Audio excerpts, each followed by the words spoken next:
दोस्तों, आपने रामायण, महाभारत और भी ग्रंथों में ऐसे रहस्यमयी जीवों के बारे में जरूर सुना होगा जो बात भी कर सकते थे और तमाम तरह की उनमें शक्तियां भी थी। ये ऐसे विचित्र पशु और पक्षी होते थे जिनकी आज के समय में कल्पना करना भी कठिन है। खैर, इन पर विश्वास करना ना करना ये तो आस्था पर डिपेंड करता है, लेकिन 7000 साल पुराने ग्रंथों में ऐसे विचित्र दिव्य जीवों का वर्णन मिलना भी एक रहस्य है। आजकल तो मूवीज में, टीवी शोज में कई तरह के काल्पनिक जीवों के बारे में दिखाया जाता है, लेकिन मैं जिन जीवों के बारे में आपको बताने वाला हूँ वे भी कभी हमारी ही तरह सजीव थे, लेकिन इतिहास के पन्नों ने उन्हें कल्पना का रूप दे दिया। दोस्तों, वीडियो शुरू करने से पहले मेरी आपसे एक छोटी सी रिक्वेस्ट है कि अगर आप चैनल पर पहली बार आए हैं तो वीडियो को लाइक कर दीजिए और हमारे चैनल को सब्सक्राइब कर लीजिए। मैं हूँ आपका दोस्त प्रतीक और चलिए शुरू करते हैं। इच्छाधारी नाग कन्या। महाभारत में अर्जुन ने पाताल लोक की एक कन्या से विवाह किया था जिसका नाम उलूपी था। वह विधवा थी। अर्जुन से विवाह करने से पहले उलूपी का विवाह एक नाग से हुआ था जिसको गरुड़ ने खा लिया था। अर्जुन और नाग कन्या उलूपी के पुत्र थे अरावन, जिनका दक्षिण भारत में मंदिर है और किन्नर उनको अपना पति मानते हैं। भीम के पुत्र घटोत्कच का विवाह भी एक नाग कन्या से ही हुआ था जिसका नाम अहिलवती था।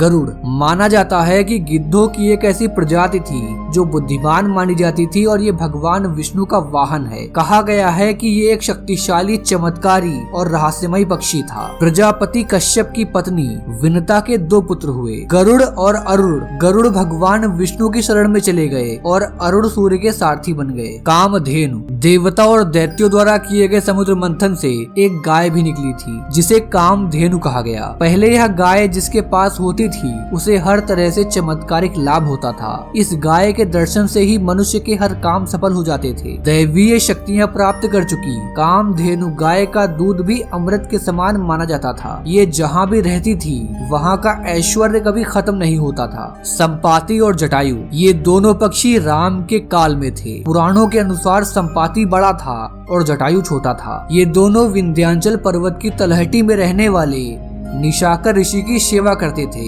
छत्तीसगढ़ के दंडकारण्य में गिद्धराज जटायु का मंदिर है। स्थानीय मान्यता के मुताबिक दंडकारण्य के आकाश में ही रावण और जटायु का युद्ध हुआ था। ऐरावत हाथी। ऐरावत सफेद हाथियों का राजा था। इरा का अर्थ होता है जल, इसलिए इरावत यानी कि समुद्र से पैदा होने वाले हाथी को ऐरावत नाम दिया गया। हालांकि इरावती का पुत्र होने के कारण ही उनको ऐरावत कहा गया है। यह हाथी देवताओं और असुरों के द्वारा किए गए समुद्र मंथन के दौरान निकली 14 मूल्यवान वस्तुओं में से एक था। मंथन से मिले रत्नों के बंटवारे के समय ऐरावत को इंद्र को दे दिया गया था। शेषनाग। मित्रों, भारत में पाई जाने वाली नाग प्रजातियों और नाग के बारे में बहुत ज्यादा विरोधाभास नहीं है। सभी कश्यप ऋषि की संतानें हैं। पुराणों के अनुसार कश्मीर में कश्यप ऋषि का राज था। आज भी कश्मीर में अनंतनाग, शेषनाग आदि नामों से स्थान है। दोस्तों, शेषनाग ने भगवान विष्णु की शैया बनना स्वीकार किया था। ये कई फनों वाला नाग माना जाता है जिस पर पृथ्वी टिकी है,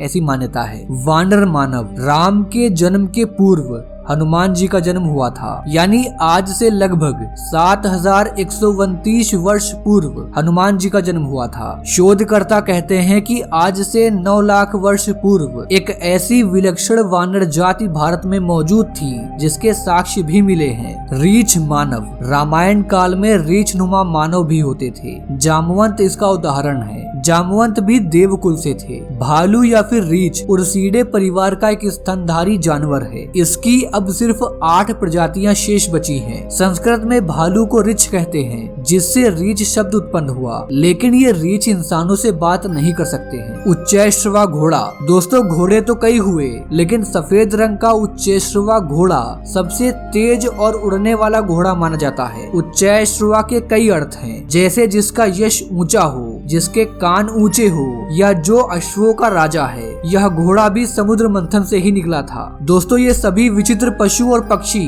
किसी न किसी विशेषता और शक्ति से परिपूर्ण होते थे। ये सभी सतयुग और त्रेता युग के ही पशु पक्षी हैं। द्वापर और कलयुग में इस तरह के विचित्र जीव नहीं दिखाई देते हैं और कलयुग में तो ऐसे जीवों को लोग सिर्फ काल्पनिक मानते हैं। तो दोस्तों, ये थे 9 विचित्र रहस्यमयी जीव। इन जीवों के बारे में आपकी जो भी राय हो नीचे कमेंट बॉक्स में जरूर बताइए। मिलते हैं आपसे अगली वीडियो में एक नए टॉपिक के साथ। जय हिंद, जय भारत, वंदे मातरम।